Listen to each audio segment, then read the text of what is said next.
I'm bringing a new routine into the Burnett house. It's going to give them complete structure to their day. They don't have that, so it's going to be really good for Dad, Mum, and all the children.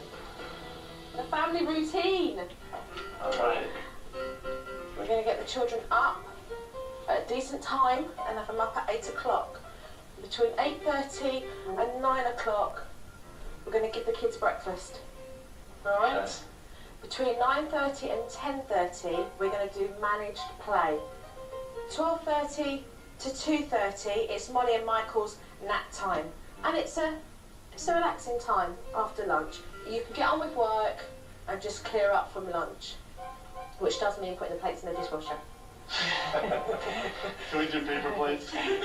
At 3:45 to 4:30, Mum into the playroom and have some fun with the kids. You've not seen them all day. 4:30 to 5 o'clock, start to prep dinner. Mum and Dad evening. It means you've got your evening earlier than what you were having.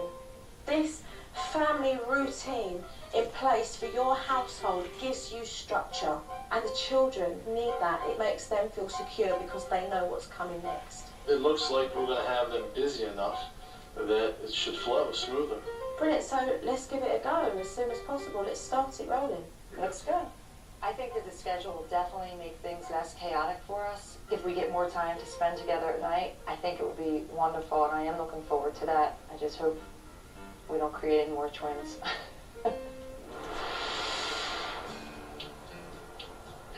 Joanne can't possibly get what she needs to get done during the day when she's got 2 children stuck either side of her. So when this happens, where he wants to be picked up all the time, I want you to talk to him at eye level and say to him, look, Mummy's going into the playroom, you've got a choice. Hold Mummy's hand, or you can come in on your own. What he's doing is hoping that if he cries long enough, you'll give in and just pick him up. Joseph, listen.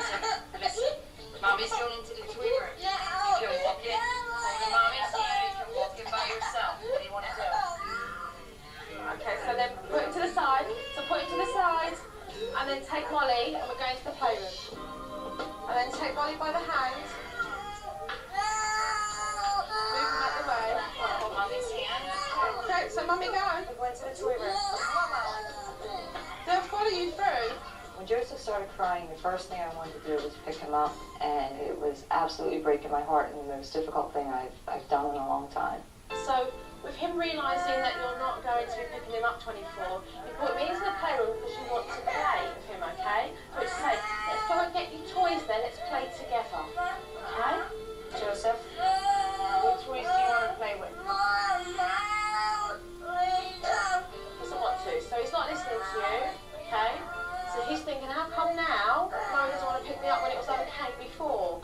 But what you need to do is to go back to square one and start encouraging Joseph and John to be more independent. Mum had to prepare dinner, so I said to her, explain to Joseph where you're going and go into the kitchen. Mommy's going to the kitchen right now to make dinner. I'm going to put Molly in her chair. If you want, Mommy will hold your hand and I'll go into the kitchen with me. I was explaining to Joanne that whilst Joseph was having a temper tantrum, that she was just to ignore him and get on with what she needed to achieve, and that was to feed her other children, because it was dinner time. Some peaches. You want a big boy for us tonight? Excellent. All right, let me get you juice. Look, remove it. Mummy needs to get what she needs to get. You're not going to hurt him. He knows that you love him. Eventually, Joseph calmed down, but then he didn't want to eat, and so Mum had to give him a warning. Joseph, you need to sit down in a chair and eat dinner. Not you need to.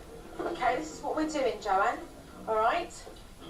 Joseph, I want you to listen to Mummy and do as you're told and sit down and eat your dinner, please. If you do not listen to Mummy, you will go and sit on the naughty chair for not listening. Now, up you get, please.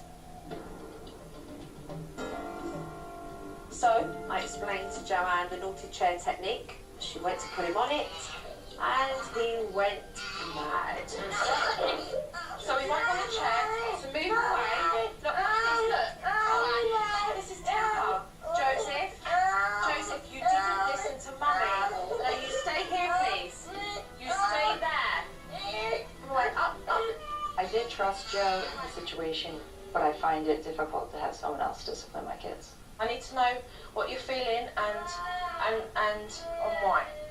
It was tough for me to talk to Joe at that point because I was on the verge of tears. I didn't want to listen. I just wanted to pick him up. Why do you want to pick him up? What is it, Joe? Because he's crying. What does that cry say to you? I hope he's not thinking I'm ignoring him.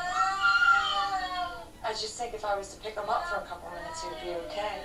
I'm not saying that you can't cuddle and pick your boys up every now and then, but so that they're not using their tempers to force that on you all the time, okay? I want you to go back now and say to Joseph, Mummy put you on this naughty chair because you didn't listen to me, okay? I want you to go and sit down on the chair and eat your dinner, please, okay? All right? You didn't listen to Mommy, okay? So I'm going to walk you over and you're going to get on a chair and eat your dinner, okay? I think the whole tantrum lasted for about an hour, and Joseph did cry the entire time. It felt like an eternity. Good boy! Yeah, clap! Mom, a big achievement. Well done, look. How'd you feel? Now I feel good. So you should. Well done. Well done. Coming up on SuperNanny, with Joe gone, Dad's schedule heads south. What's wrong? You're not hungry today? And Joanne calls for backup I'm calling a SuperNanny. I'm calling her. when SuperNanny returns.